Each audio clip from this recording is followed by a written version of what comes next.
వాడు నన్ను అన్నన్ని మాటలంటుంటే నువ్వు ఎందుకు సైలెంట్ గా ఉన్నావు? ఎందుకు వాడిని కొట్టలేదు? నేనెందుకు కొట్టాలి అత్తయ్య? వాడు నన్ను చూసి కామెంట్ చేస్తుంటే నువ్వేం అనవా? నేనెందుకు అనాలి అత్తయ్య? నాకు ఇప్పుడు చెప్పు, ఈ డ్రెస్ నేను చెప్తే వేసుకొచ్చినావా? మరి అప్పుడు దాని రెస్పాన్సిబిలిటీ నీకే ఉంటుంది కదా. నా బాడీని చూసుకున్న వాళ్ళకి చూసుకున్నంత ఆ నెల వేసుకుని వచ్చు. మరి అలా చూపించినప్పుడు మాటలు భరించడం తప్పదు కదా.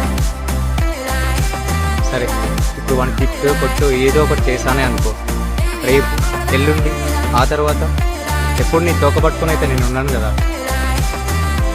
ఇలాంటి బట్టలు వేసుకుని ఒక్కదాన్ని బయటకు వెళ్ళినప్పుడు మళ్ళీ ఎప్పుడైనా సేమ్ సిచ్యువేషన్ వచ్చిందనుకో, అప్పుడెవరు నేను ప్రొటెక్ట్ చేస్తారు?